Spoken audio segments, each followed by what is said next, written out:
Fala galera, professor Lucas Dias aqui e eu quero falar para você que vai prestar o concurso da Prefeitura de Uberlândia em 2019, que está para sair a qualquer momento, galera. Um dos assuntos que você precisa ter domínio é justamente o que chamamos de regra de três composta. Existe um tópico chamado razão e proporção. Dentro desse tópico você encontra essa matéria aqui, beleza? Essa se trata de uma questão da banca Fundep, que é a banca que vai organizar e realizar o concurso da Prefeitura de 2019 da cidade de Uberlândia, tá? Então fiquem muito atentos aos detalhes para que você conheça ainda mais, né, a banca e aí você vai de forma mais assertiva arrebentar na prova, fechou? Vamos lá então. Primeiramente nós vamos ler a questão e depois eu vou passar os 3 passos que você precisa dar para resolver qualquer questão de regra de 3 composta. Então deixa eu ficar de cá. A questão ela vai falar o seguinte: 2 artesãos em 5 dias de trabalho produzem 60 colares. Beleza, até aí nenhum problema. Quantos colares 3 artesãos produzirão em 2 dias? Então, a primeira coisa que nós temos que fazer aqui é retirar as informações do nosso problema. Então, nós temos aqui, por exemplo, o primeiro tópico que nós chamamos de artesãos. Então, vou colocar aqui, ó, artesãos. O segundo, dias de trabalho. Então, dias de trabalho. E o terceiro, a quantidade de colares. Então, eu montei aqui, né, eu vou organizar aqui as nossas 3 razões que estão por trás desse problema aqui, beleza? A primeira informação que nós temos são 2 artesãos que trabalharam durante 5 dias e produziram 60 colares. Não é isso que ele fala?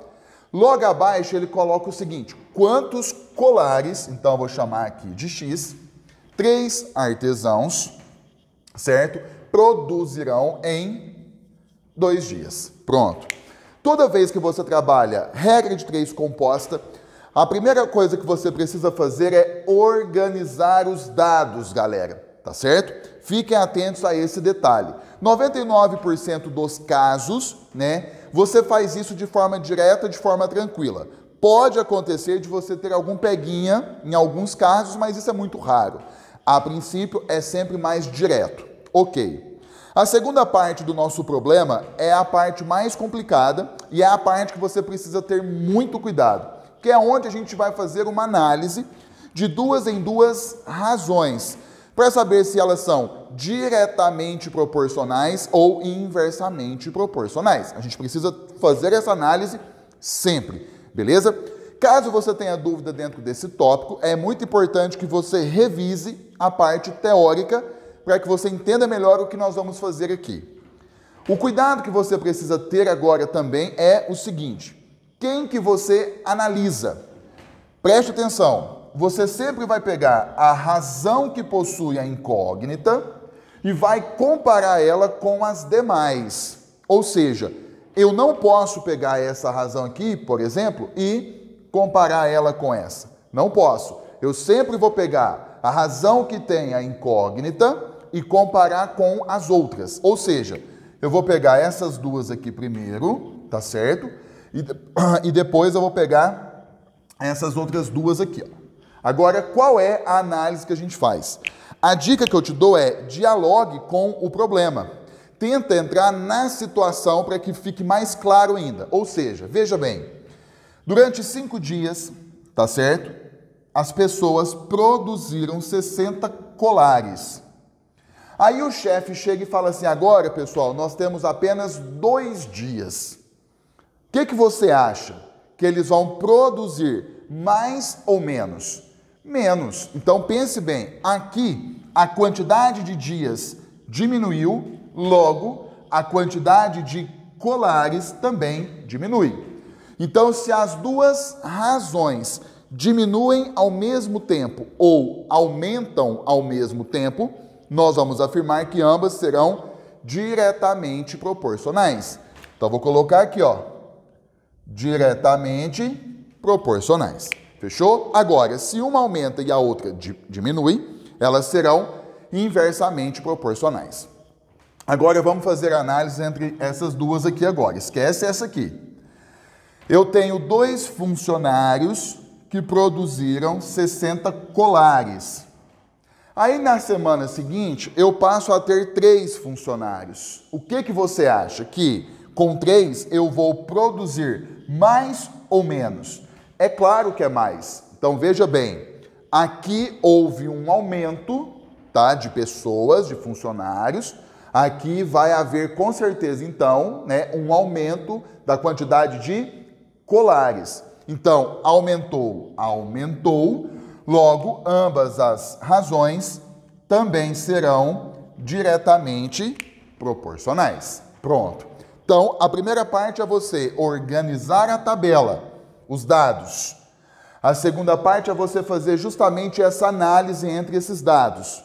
E agora você vai resolver o problema. É a terceira e última etapa. Então, vejamos. Eu vou pegar essa razão que tem a incógnita, vou manter ela, 60 sobre x, isso é igual. E aí agora eu pego as outras, independente da ordem. Essa razão aqui, ela foi o quê? Diretamente proporcional. Então, você copia ela igual, 5 sobre 2. Aí, pessoal, você vem e coloca vezes. Essa outra razão aqui, ó, ela foi o quê? Diretamente proporcional. Então, você mantém vezes 2/3. Beleza? Se tivesse mais, você ia continuar na mesma pegada. Vezes, pega a próxima. Se tivesse alguma delas que fosse inversamente, era só você inverter essa fração e colocar aqui e continuar o processo, beleza? Agora é só fazer conta e cuidado com as contas. Nesse caso aqui, ó, eu posso, por exemplo, simplificar esse 2 com isso. O que vai sobrar? 60 sobre x, que é igual 5 vezes 1, que é 5, dividido por 1 vezes 3, que é 3. Nós estamos diante de uma igualdade entre razões. Ou seja, qual que é o conceito que está por trás disso? É o que nós chamamos de proporção. E aí você multiplica em cruz. Então, nesse caso aqui, ó, x que multiplica 5 é 5x. Isso é igual 60 que multiplica 3, 180, tá certo? Logo, o 5 está multiplicando, você passa dividindo, 180 dividido por 5, e quando você efetua esses cálculos, você vai encontrar 36. Ou seja, qual que é a nossa conclusão? Se eu tiver, antes eu tinha 2 funcionários que trabalharam durante 5 dias e produziram 60 colares. Agora eu tenho 3 funcionários, eu aumentei, porém a quantidade de dias caiu muito, proporcionalmente eles vão produzir 36 colares. Fechou, galera? Então guardem as 3 etapas que você precisa aplicar sempre quando você trabalha a parte de regra de 3 composta. Fechou? Dê um like, compartilhe o vídeo, siga-nos a todo momento, porque nós vamos ajudar muito você. Até a próxima aula. Valeu!